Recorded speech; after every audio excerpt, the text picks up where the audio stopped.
All right, let's jump right into one of the most important ideas in modern surgery, enhanced recovery after surgery, or ERAS for short. And let me tell you, this isn't just a new protocol. It's a complete game changer in how we approach patient care. You ever see two patients who had the same big operation, but one is up walking around the next day while the other is stuck in bed? Well, that's what we're talking about. The difference is almost always ERS. You can see the contrast right here.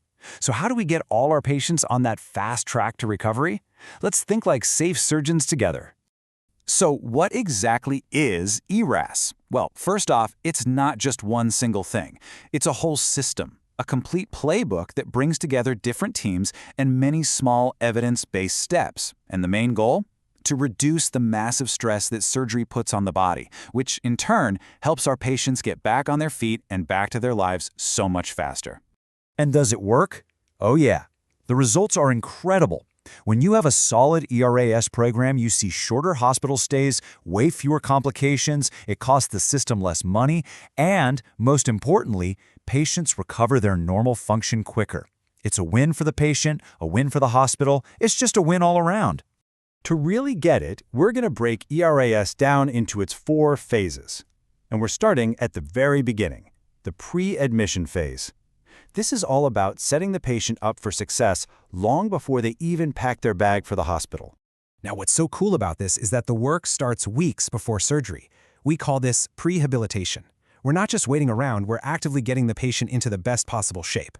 That means getting their diabetes or heart conditions under control, making sure they stop smoking and drinking at least a month out, and, boosting their nutrition and even getting them started on some exercises. All right, let's fast forward a bit. We're now in the immediate preoperative period, those critical hours right before the patient heads to the OR. Now, this is a huge change from the old days. Forget everything you heard about being NPO after midnight. That's old school thinking. The evidence is clear. Patients can safely have clear liquids up to 2 hours before their operation. In fact, we want them to. And this is also when we give them crucial medicines to prevent blood clots and infections. And that carbohydrate drink brings us to a classic high-yield ABSITE question. Why exactly do we give it? Okay, budding surgeons, 5 seconds to think. And the answer is C. Here's the key. Making someone fast for a long time puts their body into a stressed-out breakdown mode. We call that a catabolic state. This carb loading basically flips a switch, telling the body it's in a fed, building-up state. This one simple step dramatically reduces the physiological shock of the whole operation. Okay, we've prepped the patient, and now we are in the operating room. This phase is all about that amazing teamwork between the surgical team and the anesthesia team to keep the patient's body in perfect balance. And this picture shows one of our absolute top priorities. Keeping the patient warm, maintaining normothermia, is so important for cutting down on infections, heart problems, and bleeding. At the same time, we're carefully managing their fluids, aiming for a near-zero balance, and avoiding that fluid overload that used to be so common. Speaking of fluids, that leads us right into another key ABSITE question. Which one of these strategies is the ERAS way to go? Okay, budding surgeons, 5 seconds to think. The answer is B. Our goal is what we call a zero balance state. We replace what the patient loses, but that's it. We avoid pumping in tons of extra fluid to chase this old idea of third space loss or low urine output. We know now that all that extra fluid just leads to problems like a sleepy gut and swollen tissues. All right, surgery is over.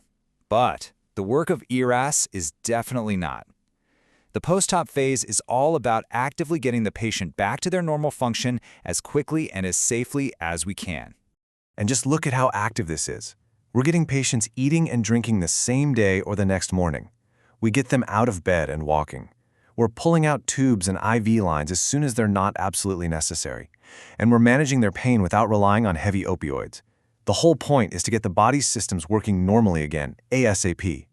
Now, for a super important section for your exams, let's talk about the common traps, the questions based on outdated ideas that have been totally replaced by what we now know with ERAs.